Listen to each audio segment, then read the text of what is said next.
예, 오늘은 이제 미국 장로교회 바로 알기 규례서 세 번째에 관한 내용인데, 오늘하고 다음 주 두 주에 걸쳐 가지고 규례서에 나와 있는 그 직제사역이라고 하는 파트에 대해서 함께 말씀 좀 살펴보려고 합니다. 그 직제사역이라고 하는 것은 제가 인쇄물에도 적어놨는데, 그 교단 영문 헌법에 보면 뭐라고 표현을 해놓고 있냐면 ordered ministry다, 이렇게 표현이 되어져 있어요. 이걸 직제사역으로 번역을 했는데요. ordered ministry라고 하는 말이 사실은 이제 쉽게 이해가 잘 안 되는 표현입니다. 한국말로 번역을 해도 번역이 굉장히 애매하고 번역하는 것마다 조금 다르게 번역을 해놓고 있습니다. 그래서 직제사역이라고 하는 것이 뭔가라고 하는 것이 선뜻 이렇게 와닿지 않는 표현입니다.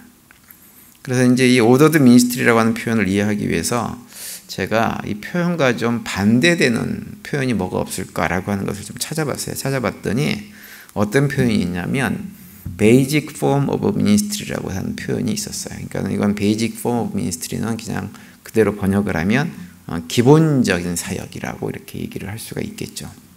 그래서 그렇다고 한다면 이제 우리 직제사역이 좀 어느 정도 감이 잡히죠. 교회 공동체 안에서 어떤 기본적인 형태의 사역이 아니라 어떤 좀 특별한 책임과 역할이 부여되어 있는 사역이라고 하는 표현을 ordered ministry, 이렇게 표현을 지금 하고 있는 것입니다.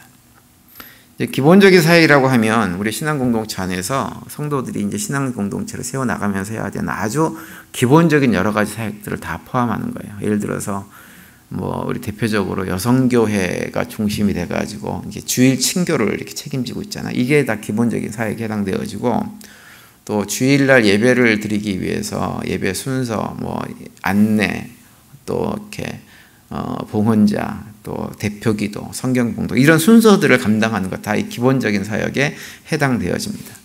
그리고 또 이제 주일학교 교사, 성가대 대원으로 봉사하는 것들도 다 기본적인 사역에 해당되어지고, 또 우리가 헌금을 해가지고는 선교사들을 후원하는 이런 일들도 다 기본적인 사역에 해당되는 거죠.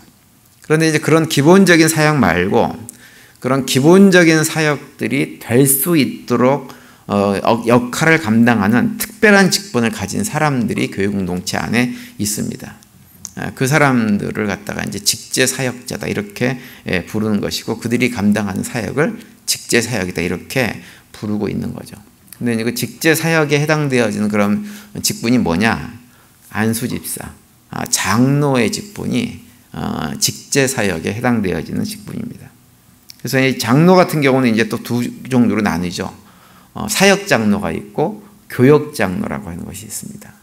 교역장로라고 하는 것은 무엇이냐면 목회자들을 교역장로라고 불러요. 영어로는 teaching elder, 이렇게 부르죠. 교역장로라고 부르고, 사역장로, 우리가 일반적으로 알고 있는 장로님들을 사역장로, 룰링 엘더라고 이렇게 영어로는 그렇게 얘기하죠. 그래서 일반적인 장로님들을 사역장로라고 부릅니다. 그래서 이제 교회 공동체 안에서 직제사역을 감당하는 직분이 크게 세 가지가 있는 거예요. 안수집사, 장로, 목회자, 이렇게 구분이 되어지는데요. 그 가운데서 제가 오늘하고 다음 주에 걸쳐서 좀 설명을 드리려고 하는 것은, 목회자 같은 경우는 사실은 교회에서 사역을 하고 있지만 회원권 자체도 노회에 있고 노회 간섭을 많이 받는 직분입니다. 그래서 사실은 이렇게 굳이 설명을 드리지 않아도 될 것 같고, 이제 제일 우리가 교회 공동체에서 신앙생활하면서 예민하게 반응하는 직분이 뭐냐면 장로 직분하고 안수집사 직분이에요. 그래서 그와 관련해 가지고 이렇게 제가 이번 주하고 다음 주에 이제 설명을 좀 드리려고 하는데요. 사실 오늘 이제 드리고자 하는 말씀은 어떤 구체적으로 교회 공동체에서 안수집사의 직분이 무엇이고 장로의 직분이 무엇이고 그들을 어떻게 선출하고 이런 것들은 다음 주에 좀 할 겁니다. 다음 주에 하고, 오늘은 단순하게 직제사역에게만 해당되는 것이 아니라 교회에서 우리가 어떤 직분을 감당할 때, 그 직제사역이 됐든지 기본사역이 되었든지 그런 사역들을 감당할 때 교단이 우리 성도들이 가졌으면 하는 기본적인 정신, 그리고 성경적으로 또 우리가 성경 말씀을 통해 가지고 우리가 반드시 어떤 사역을 감당할 때 기억해야 될 것 몇 가지를 오늘 저녁에는 좀 말씀을 드리려고 합니다. 첫 번째로 우리가 이제 기본 사역이 됐든 직접 사역이 되었든 우리가 사역을 감당을 할 때 잊지 말아야 될 것, 가장 중요한 것이 한 가지 있는데 그것은 무엇이냐면 교회에서 행해지는 모든 사역은 예수 그리스도의 사역이라고 하는 거예요. 그래서 교단헌법에도 보면 가장 먼저 강조하는 것이 무엇이냐? 첫 번째 항목이 뭐냐? 그리스도의 사역이라고 하는 항목입니다. 그러니까 모든 사역들, 교회 공동체에서 하는 사역은 예수 그리스도가 사역의 주체라고 하는 것입니다. 그분이 이끌어 나가시는 거예요. 그래서 규정에 보면 이렇게 이제 언급이 되어 있죠. 교단 규정 첫 번째 조항이 이제 그리스도의 사역인데 이런 내용이 강조되어 있습니다. 거기 인쇄물을 보시면 되어 있어요. 그리스도만이 홀로 그의 뜻대로 교회를 다스리시고 부르시고 가르치시고 하나님의 재창조를 확립하시고 확장하시기 위하여 사람들을 사역을 통해서 그의 권위를 행사하신다. 이렇게 강조해서 말씀을 해주고 있어요. 그러니까 우리가 교회 공동체 안에서 뭐 장로, 집사 역할뿐만 아니라 모든 사역들은 예수님의 사역에 동참을 하는 것입니다. 예수님의 사역에. 이규훈 목사 사역에 동참하는 것이 아니에요. 당회원들의 사역에 동참하는 것도 아닙니다. 이 말은 무슨 얘기냐면 우리가 교회 공동체에서 어떤 사역을 감당을 할 때 우리가 바라보고 사역을 해야 될 대상은 이규훈 목사도 아니고 당회원들도 아니고 누구라는 거예요? 오직 예수 그리스도. 그분만 바라보고 우리가 사역을 해야 된다고 하는 거예요. 저는 오늘날 뭐 교회 안에 여러 가지, 특별히 이민교회 제가 이제 한국교회는 잘 모르니까 이민교회 안에 보면 여러 가지 문제들이 참 많이 일어납니다. 그런데 그 많은 문제가 일어나는 원인이 무엇이냐? 원인이 제가 볼 때는 뭐 다른 이유도 있겠지만 그 사역에 참여하시는 분들이 본인이 참여하는 그 사역이 그리스도의 사역이라고 하는 인식을 별로 가지고 있지 않기 때문에 발생되어지는 문제라고 보여져요. 그러다 보니까는 어떤 사역을 감당하다가 아무 일도 아닌데 그런 일로 삐지고 무시당했다고 기분 나빠하고 그러다 보니까 사역도 그만둬버리고 책임도 회피해버리는 일들이 자꾸 반복해서 벌어지는 거예요. 그러니까 예수님의 사역이라고 생각을 않고 누구의 사역이라고 생각을 해버립니다. 누구의 사역. 그런데 그러다 보면 그 누구가 꼴 보기 싫으면 어떻게 돼요? 하던 거 그만둬버리는 거예요. 누가 꼴 보기 싫으면 헌금도 그만둬버리는 거예요. 자기만 안 하면 또 괜찮아요. 자기만 안 하면 괜찮은데 남들도 하지 못하도록 이렇게 방해까지 막 하는 경우도 덜어 있습니다. 봉사도 하지 마라, 헌금도 하지 마라 그러면서. 그래서 자기가 생각하는 그 누구가 망하는 꼴을 볼 때까지 안 하려고 그러는 거예요. 우리 교회 얘기는 아니고요. 다른 교회 그런 교회들이 많이 있다고 하는 거예요. 실제로 제가 이렇게 무슨 모임 같은 데 가가지고 목사님들 얘기 들어보면 그런 어려움을 겪는 목회자들이 상당히 많이 있고요. 교회들이 그런 교회들이 상당히 많이 있습니다. 그러니까 우리가 잊지 말아야 돼요. 잊지 말아야 돼요. 무엇을 잊지 말아야 되냐면 우리가 교회 공동체에서 감당하는 이 모든 사역은 누구의 사역이에요? 예수 그리스도의 사역이라는 것을 잊지 말아야 됩니다. 그분이 주인 되셔가지고 그분이 우리 각자에게 본인의 사역을 이끌어 가기 위해서 완성해 나가기 위해서 우리에게 각자 맡겨주신 일입니다. 맡겨주신 일. 이규훈 목사가 부탁하는 게 아니에요. 예수님께서 우리 각자에게 부탁해서 맡겨주신 일이기 때문에 그것을 기억하고 감당을 할 때 나도 행복하고 교회도 행복하고 사역을 통해서 열매도 우리에게 주어질 수가 있는 것입니다. 이걸 잊지 말아야 돼요. 그래서 우리가 하는 모든 사역은 예수님께서 예수님의 사역을 이루어 나가세요. 이 땅에 교회를 세우고 하나님 나라를 확장하고 이 모든 일을 할 때 우리가 사실은 연약하기 때문에 여러 가지 어려움을 겪죠. 어려움을 겪는데 예수님이 어떻게 하시냐 우리를 갖다가 그 가운데 우리와 함께 협력해 주세요. 그래서 협력해서 어떻게 하시냐면 우리들이 하는 사역을 통해 가지고 예수님께서 선한 열매들을 만들어 가세요. 제 얘기가 아니고 로마서 8장 우리가 잘 아는 28절에 이렇게 말씀을 하고 있죠. 우리가 알거니와 하나님을 사랑하는 자 곧 그의 뜻대로 부르심을 입은 자들에게는 모든 것이 협력하여 선을 이루느니라. 우린 연약합니다. 연약하고 부족하고 우리가 예수님의 사역을 맡아서 감당을 할 때 사실은 제대로 못할 때가 많이 있어요. 그런데 우리의 사역을 그 사역이 우리의 사역이 아니고 주님의 사역이기 때문에 주님께서 어떻게 하신다는 거예요? 협력해 주세요. 협력해서 선한 결과물이 나올 수 있도록 도와주신다고 하는 거예요. 이 로마서 8장 28절 같은 경우는 많은 경우에 우리 개인이 신앙생활을 해나가면서 예수님께서 우리를 협력해서 우리가 어떤 고난과 어려움에 처하더라도 우리를 갖다가 선하게 인도해 주신다라고 하는 말로 이해하지만 사실 그걸 뛰어넘어야 됩니다. 그래서 부르심을 입은 자들에게 라고 말씀하는 거예요. 뭐예요? 공동체를 말하는 거예요. 공동체.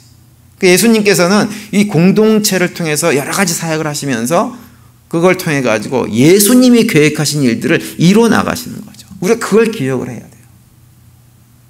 이규원 목사가 계획한 일을 이끌어 나가는 게 아니에요. 우린 눈에 보이지 않고 우리는 알 수 없지만 각자 우리 안에 성령 하나님께서 우리에게 역사하셔가지고 우리 하나하나를 이용하셔서 예수님의 사역을 이끌어 나가기 위해서 도전을 주고 사역으로 부르시는 거란 말이에요. 그걸 기억하면서 감당을 할 때 어떤 일이 벌어지느냐? 사역이 기쁨으로 감당할 수가 있게 되어지는 거예요. 그리고 우리가 설령 어떤 문제를 일으킨다고 해도 그것이 문제가 되지 않아요. 결국은 주님께서 어떻게 해요?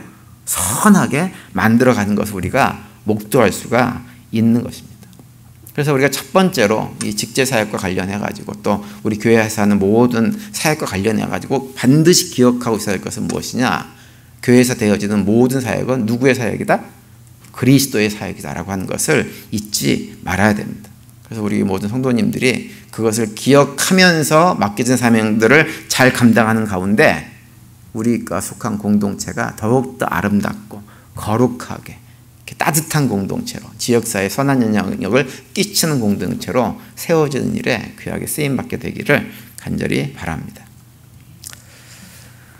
그리고 두 번째로 또 한 가지 우리가 교단 규례서에서 강조하는 것은 무엇이냐면요. 교회에서 우리가 감당하는 모든 사역들은 어떤 것이냐면 그리스도가 우리에게 주신 선물이다 이렇게 얘기를 해주고 있어요. 그래서 직제사역에 관련된 가장 첫 번째 규정 맨 앞에 뭐라고 정해놓고 있냐면 이렇게 얘기합니다. 교회의 사역은 예수 그리스도가 전체 교회에 주신 선물이다 이렇게 선물 이렇게 얘기합니다. 여러분 선물이라고 하는 말을 들으면 어떤 생각이 머릿속에 딱 떠오르세요? 선물 그러면 감사하다 이런 생각이 좀 들어야 되지 않겠어요? 누가 나한테 선물을 주면 당연하게 아유 고마워 내가 뭐라고 이런 선물을 줘 이렇게 생각하는 것이 지극히 정상입니다. 그런데 사실은 많은 분들이 선물을 누가 나한테 주면 감사하다라는 생각을 하는 경우도 있지만 많은 경우는 부담스럽다 이런 생각을 하는 경우가 상당히 많이 있어요. 왜냐하면 우리가 살면서 세상에서 나쁜 것들을 너무 많이 경험을 해가지고 그런 생각이 우리 머릿속에 많이 자리 잡고 있습니다. 뭐냐 하면 세상에 뭐가 없어요? 공짜가 없어요. 공짜가. 실제로 세상에 공짜가 없습니다. 그래서 혹시 누가 나한테 정말 좋은 것을 공짜로 준다 그러면 그 사람은 무엇일 가능성이 많이 있나요? 사기꾼일 가능성이 굉장히 많이 있어요. 내가 당신 돈 많이 벌게 해줄게. 조금만 나한테 투자하면 내가 돈 많이 벌게 해줄게. 그러면 그 사람은 뭐예요? 십중팔구 사기꾼인데 이 사람이 어리석어가지고 그 소리에 혹해가지고 자기가 가지고 있던 목돈을 갖다 확 맡겨가지고 사기를 당하는 경우가 얼마나 많이 있습니까? 그러니까는 세상에서 뭔가 나에게 공짜로 날 위해서 무언가를 해준다라고 얘기하면 사실은 그게 거짓말일 가능성이 굉장히 많이 있고 그런 경험도 우리가 많이 하고 실제로 삶을 살아갑니다. 그래서 이제 좀 이렇게 깔끔하신 분들은 그렇죠. 누가 나에게 선물을 줬어요. 잘 아는 분이 선물을 주면 이건 역시 부담스러워가지고 어떻게 합니까? 상대방에게 꼭 내가 받은 것만큼의 어떤 어마운트나 이런 것이 되는 값어치가 되는 것들을 꼭 대갚아 줘야만 속이 시원하고 부담이 없는 분들도 굉장히 많으세요. 왜냐하면 이게 우리가 그런 경험을 많이 해서 그래요. 그냥 있으면 괜히 부담되고 싫은 거예요. 이게 우리가 경험이 되다 보니까 예수님께서 우리에게 무엇인가 선물로 주시는 것조차도 어떤 생각이 있냐면 괜히 깨름직한 거예요. 이걸 받아도 되나? 내가 이거 받아가지고 또 예수님이 괜히 날 갖다가 이용해서 뭔가 부려먹자고 주시는 거 아닌가? 이런 생각들을 의외로 합니다. 그러다 보니까는 이게 선물로 주신 것인데도 선물처럼 안 느껴집니다. 여러분, 교회 사역이 그것이 어떤 사역이 됐든지 그 사역이 주님께서 나를 위해서 주신 선물이다 이렇게 느껴지세요? 그렇게 안 느껴지죠? 왜 나한테 이런 걸 시켜? 부담스럽게. 이게 훨씬 더 많이 다가오잖아요. 왜 그래요? 그 선물이 믿어지지가 않는 거예요. 믿어지지가. 그러니까 우리도 그렇고 주변에 보면 많은 사실 교회 다니시는 분들이 교회 사역을 그렇게 바라보는 경향들이 굉장히 많이 있어요. 그런데 기억해야 될 것은 무엇이냐면 모든 사역은 주님께서 우리에게 주신 선물이라고 하는 거예요. 이걸 기억해야 됩니다. 고린도전서 12장 4절에 보면 어떤 말씀을 해주고 있냐면 은사는 여러 가지나 성령은 같고라고 하는 표현이 있어요. 거기서 말하는 은사라고 하는 말은 원래 의미는 무엇이냐면 선물이라고 하는 말이에요. 선물. 그러니까 은사는 여러 가지나 성령이 같고라고 하는 말은 무엇이냐면 선물은 여러 가지예요. 성령 하나님께서 우리 성도들이 각자에게 어떤 선물을 각자에게 맞는 선물을 다양하게 주신다고 하는 뜻입니다. 그런데 그 선물이라고 하는 말이 다른 말로 얘기하면 사역이라고 하는 말입니다. 사역. 그래서 고린도전서 12장 6절에 보면 이렇게 말씀하고 있어요. 또 사역은 여러 가지나 모든 것을 모든 사람 가운데서 이루시는 하나님은 같으니라고 얘기합니다. 그러니까 6절과 4절을 놓고 보면 은사는 여러 가지나 성령은 같다라고 하는 표현을 어떻게 바꿨냐면 은사를 사역으로 바꿨어요. 사역은 여러 가지인데 성령은 하나다라고 말씀하셨던 것을 하나님은 같다라고 얘기하는 거예요. 그죠? 그래서 다양한 은사와 다양한 선물과 다양한 사역은 다 같은 의미인 거예요. 은사와 사역은 서로 떨어질래야 떨어질 수가 없는 것입니다. 그래서 하나님께서 나에게 어떤 은사를 주셨다고 하는 것은 무엇이냐? 하나님께서 나에게 무엇을 맡겨주셨다는 거예요? 사역을 맡겨주셨다고 하는 거예요. 사역을. 그리고 그 사역을 무엇으로 주신 거예요? 나에게 선물로 주신 거예요. 그래서 교회에서는 이 직제사역을 이렇게 처음에 언급을 하면서 이것을 가장 첫 번째로 강조하는 거예요. 모든 교회 사역은 무엇이냐? 직제사역뿐만 아니라 기본적인 사역에 이르기까지 모든 것이 다 무엇이냐? 주님께서 우리에게 주신 선물이라고 하는 것을 잊지 말라라고 하는 거예요. 아멘이십니까? 우리가 그걸 잊지 말아야 됩니다. 그리고 우리가 만약에 그것을 아멘으로 고백한다고 한다면, 그리고 예수님께서 우리에게 맡겨주는 사역이 주님의 선물이라고 생각한다면 그 사역을 주실 때 어떻게 해야 돼요? 감사합니다. 감사함으로 받아야 되는 거예요. 감사함으로. 그럼 왜 사역이 우리한테 선물이 될까요? 선물이 되는 이유가 뭘까요? 은사, 선물, 사역이 다 같은 거라고 그랬어요. 그죠? 사역이 우리에게 선물이 되는 이유가 뭐냐 하면 그 사역이 우리를 어떻게 하기 때문에 유익하게 하기 때문에 선물인 거예요. 그냥 주시는 게 아니란 말이에요. 부려먹자고 주시는 게 아니고 그 모든 사역이, 은사가, 선물이 다 무엇 때문이냐? 우리를 유익하게 하기 위해서 주신 것입니다. 그래서 고린도전서 12장 7절에 보면 이렇게 말씀하죠. 각 사람에게 성령을 나타내심은 유익하게 하려 하심이라 이렇게 말씀을 하세요. 성령을 나타냈다고 하는 것은 무엇이냐면 은사, 선물을 주셨다고 하는 거예요. 근데 왜 주셨느냐? 어떻게 하기 위해서? 유익하게 하기 위해서. 기본적으로 유익하다고 하는 말씀은 예전에도 말씀드렸지만 공동체의 유익을 위해서 주셨다고 하는 의미입니다. 그런데 공동체의 유익을 주셨다고 하는 말의 의미는 우리가 공동체 일원이기 때문에 결국은 누구에게 유익이에요? 우리 자신들에게 다 유익한 것이 되는 거예요.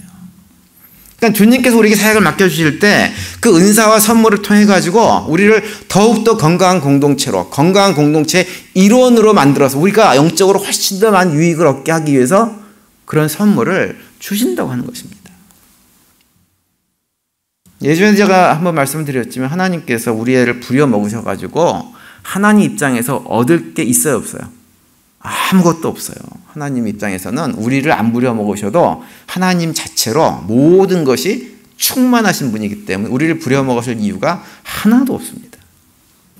그래서 하나님께서 우리에게 어떤 사역을 맡겨주신다면 그것을 선물이라고 말씀하신 이유는 뭐냐면 그것이 우리에게 유익한 것이기 때문에 그렇게 말씀을 하고 있는 것이고, 그걸 갖다가 우리 교단 헌법도 언급을 하고 있고 고린도전서 12장도 그 말씀을 하고 있는 것입니다. 그래서 우리 모든 성도님들은 앞으로 이제 교회에서 어떤 사역이 나에게 주어진다라고 하면 어떤 사역이 요구되든지 그 사역에 대해서 이 주님께서 나에게 주신 선물이구나 라고 하는 것을 기억하시면서 기쁨으로 감사함으로 그 사역을 받아서 감당할 수 있게 되기를 간절히 바랍니다.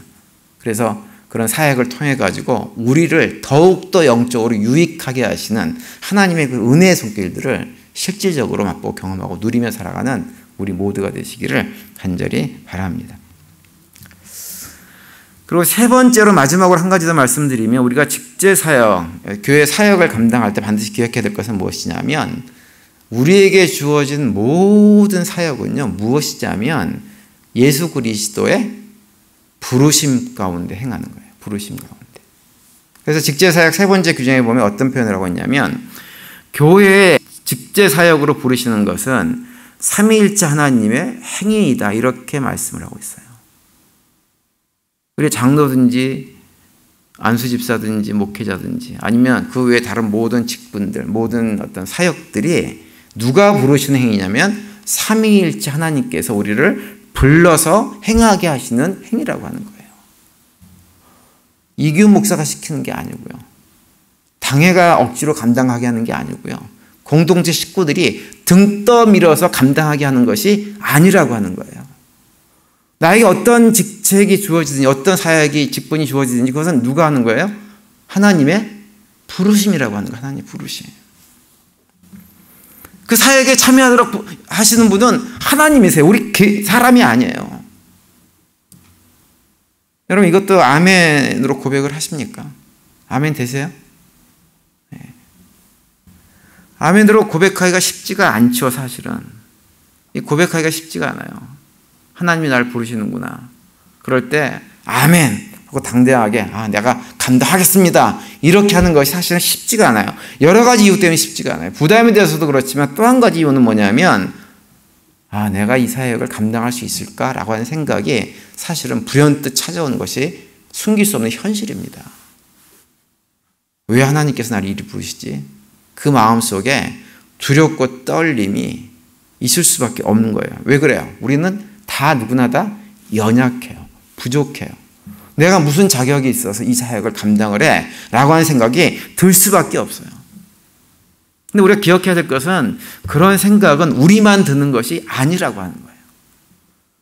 성경에 하나님의 부르심을 받고 사역한 모든 사람들이, 대부분의 사람들이 그런 두려움 속에서 하나님의 부르심을 처음에는 거부했던 사람들이 많이 있어요. 그 가운데 대표적인 사람이 누구냐면 우리가 잘 아는 모세예요. 모세. 오늘 본문에서 언급하고 있는 모세입니다. 오늘 본문은 우리가 잘 아는 대로 처음에 하나님께서 호렙산에서 모세를 부르실 때 모세와 하나님과 나눴던 대화가 기록되어 있는 장입니다.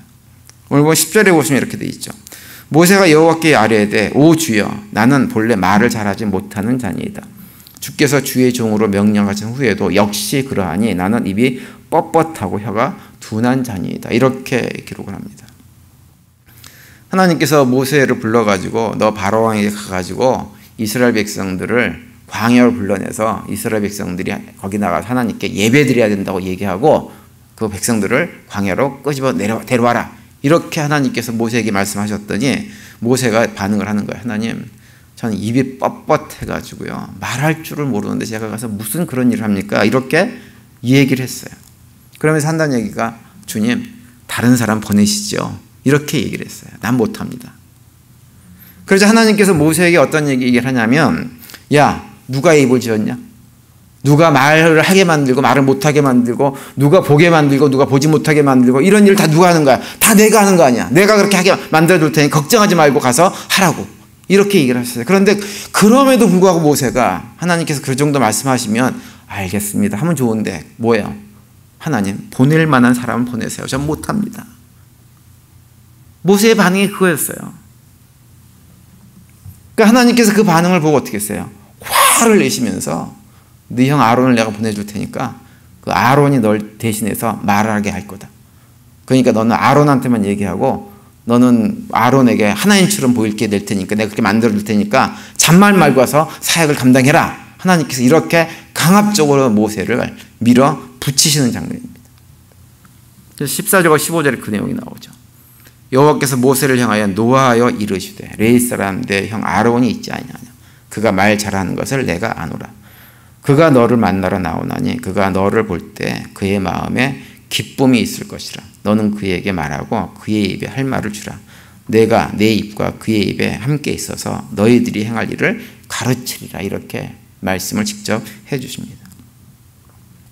모세는 어떻게 해서든지 자기 역할을 좀 피하고 싶어 했어요. 안 하고 싶어 했습니다. 그런데 결국 피할 수가 없었습니다.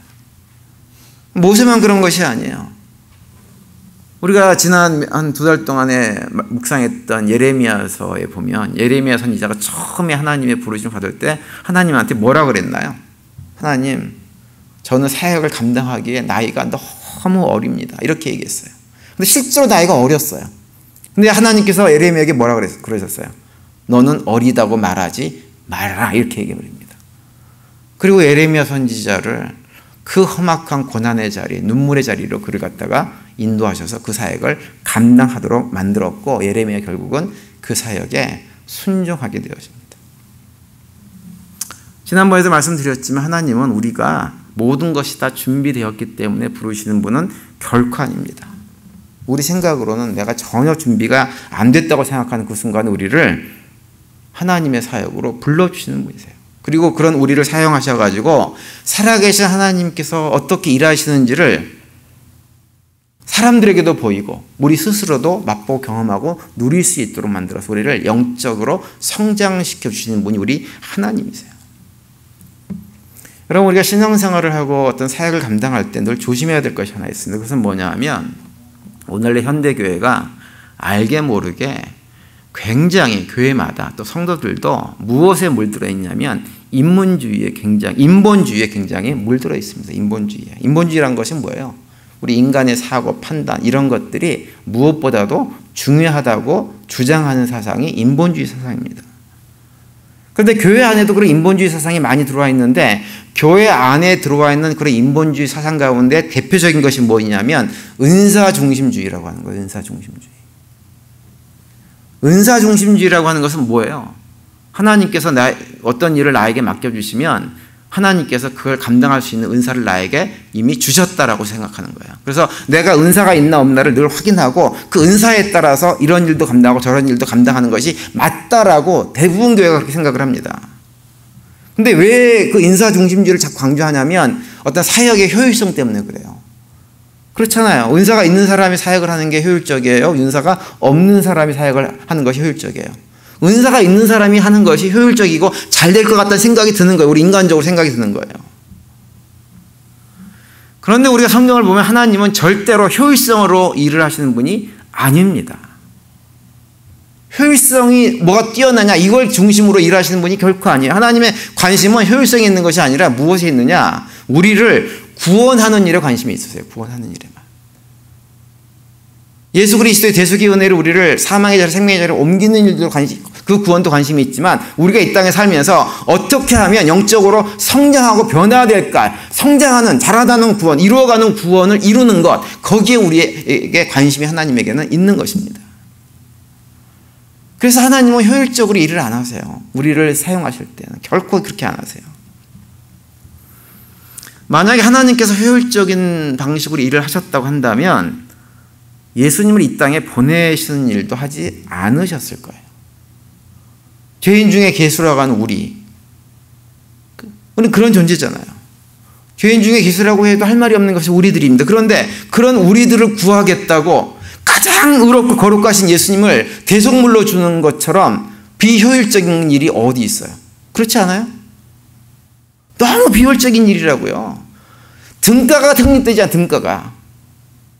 예수님은 저 하늘에 있는 거룩하신 분이라고 한다면 우리는 저 지옥 밑에 떨어져 있는 죄인 중에 하나라고요. 등가가 성립되질 않아요. 그런데 하나님은 그 등가, 효율성을 생각하지 않으시는 분이세요. 왜?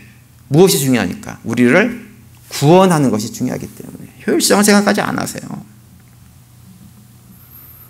하나님의 그 비효율적인 역사를 보여주는 가장 대표적인 말씀이 요한복음 3장 16절 말씀이에요. 우리가 잘 아는. 하나님이 세상을 이처럼 사랑하사 독생자를 주셨으니 이는 그를 믿는 자마다 멸망치 않고 영생을 얻게 하려 하심이라. 앞에서 잠깐 말씀드렸지만 효율성 입장으로 보면 하나님이 세상을 사랑하실 이유가 없습니다. 차라리 천국에 있는 천사들을 많이 사랑해 주는 것이 하나님 입장에서 훨씬 더 효율적이에요. 천사들은 하나님이 사랑을 해주는 것만큼 어떻게 해요? 그대로 반응합니다. 근데 우리가 구약 성경을 통해서 확인을 거듭거듭 했었지만 죄인인 우리 인간들을 사랑하시는 일은 너무 비효율적이에요. 얼마나 많은 일들을 하셨는지 모릅니다. 얼마나 많은 일들을. 그런데 어떻게 했어요? 결국 이스라엘 백성들은 하나님의 그 사랑을 거부했어요. 목을 꼿꼿하게 세우고 목이 곧은 백성이 돼가지고 하나님의 그 사랑을 아무것도 아닌 쓰레기로 만든 사람들이 누구냐 하면 구약 성경에 언급되고 있는 이스라엘 백성들입니다. 그건 뭘 보여주느냐? 하나님은 효율성을 가지고 일하시는 분이 아니라고 하는 거예요. 그런데 인본주의에 물든 교회는, 오늘날 교회, 우리 성도들도요, 많은 경우에 효율성을 너무 생각을 해요. 효율성을 따지고 그래서 능력 있고 은사 있는 사람을 중심으로 사역을 하면 좋을 것 같아요. 그런데 여러분, 은사 있고 능력 있는 사람을 중심으로 사역을 하면 어떤 일이 벌어지는지 아십니까? 그런 사람들이, 물론 안 그런 분들도 있지만 많은 교회가 어려움을 겪는 이유는 그렇게 은사 있고 능력 있는 사람들에게 일을 맡겨놨더니 결국은 나중에 본인들이 한 모든 사역이 누구 것이 되어져요? 자기의 자랑거리가 되어져 버리는 거예요. 그래서 열심히 사역하다가 조금만 자기를 섭섭하게 하는 일이 벌어지면 기분 나빠가지고 내가 그동안에 교회를 위해 헌신한 것이 얼마인데 나를 이런 취급을 해? 라고 해버리는 거예요. 실제로 교회는 한 가정이 그런 생각을 해가지고 교회를 어지럽게 만들어가지고요. 아틀란타에 있었던 일입니다. 한 400~500명 이상 모였던 교회가 순식간에 풍지박살 나가지고 교회가 사라져버렸어요. 그런 일이 벌어집니다. 그때 그 교회에서 있었던 일이 그런 일이에요. 교회 리더 한 사람이 사업이 비즈니스가 힘들어가지고 어려움을 겪었어요. 그래서 담임 목사님을 찾아가가지고 목사님 내가 이만 해가지고 사역을 할 수가 없습니다. 라고 했더니 그 목사님이 좀 고시식한 분이 돼가지고 어떻게 얘기를 했냐면 집사님 사역을 못하겠으면 차라리 교회를 떠나세요. 이렇게 얘기를 해버렸어요. 목사님도 잘못하신 게 있죠. 근데 이분이 거기에 화가 나가지고 같이 사역하는 그 교회 리더들한테 다 그 얘기를 해가지고 리더들이 들고 일어났어요. 그 교회가 깨어져 버리고 결국은 교회 사라져 버렸습니다. 은사가 있고 능력이 있는 사람들을 효율적이기 때문에 세우게 되어지면 결국은 그 모든 사역이 자기의 능력으로 되어진 일이 되다 보니 결국은 그 마음속에 뭐가 찾아올 수밖에 없냐면 교만이 찾아올 수밖에 없게 되어집니다. 내가 능력이 없었는데 하나님의 은혜로 이 모든 것이 됐다고 고백을 해야만 그런 일들이 일어나지가 않게 되는 거예요. 근데 자꾸 효율성을 따지다 보니까 그런 일들이 반복해서 일어나고 이미 꽤 얼마나 많은 교회들이 잠시 잠깐 컸다가 사라지는 교회들이 얼마나 많이 있습니까? 하나님은 그래서 하나님의 일을 하실 때 결코 능력 중심으로 효율성 중심으로 사역을 부르지 않으세요. 모세처럼 예레미야처럼 저는 어린아이입니다. 말할 줄 몰라요. 할 수 없어요. 능력 없어요. 라고 하는 사람을 불러서 말을 할 수 있게 만들고 사역을 감당할 수 있도록 만드셔서 그렇게 사용하시는 분이 우리의 하나님이십니다. 그래서 우리가 기억해야 됩니다. 하나님께서 우리에게 어떤 사역으로 부르시든지 그 사역은 하나님의 부르심을 기억하고 내 형편처지에 관계없이 그 사역에 동역할 때 우리가 더 큰 하나님의 은혜를 누리면서 살아갈 수가 있게 되는 거예요. 그리고 내가 능력이 없게 되어지면 처음부터 어떤 마음이 드냐면 그 사역에 참여하는 것 자체가 두렵고 떨림으로 사역에 참여하게 되어지고 겸손함 속에서 감당할 수밖에 없게 되어집니다. 저는 우리 교회 모든 성도님들이 앞으로 어떤 사역을 주님께서 나에게 부르시든지 그렇게 나 같은 능력 없는, 실력 없는, 효율성이 전혀 떨어지는 나 같은 자를 불러서 사역을 맡겨주신 하나님의 은혜를 기억하고 감사할 뿐만 아니라 두렵고 떨림으로 그 사역을 감당함으로 해가지고 늘 겸손한 가운데 하나님께서 우리에게 원하시는 귀한 사역들을 감당해내는 우리 모두가 될 수 있게 되기를 간절히 바랍니다. 그래서 이번 한 주간도, 남은 한 주간도 또 그런 고백 가운데 살아가시면서 또 하나님께서 우리 삶 속에 역사하시는 것들을 목도하시고 또 주님께서 현재 우리에게 맡겨주신 사역들도 그런 고백 가운데 기쁨으로 감당해내는 우리 모두가 되시기를 간절히 축원을 드립니다.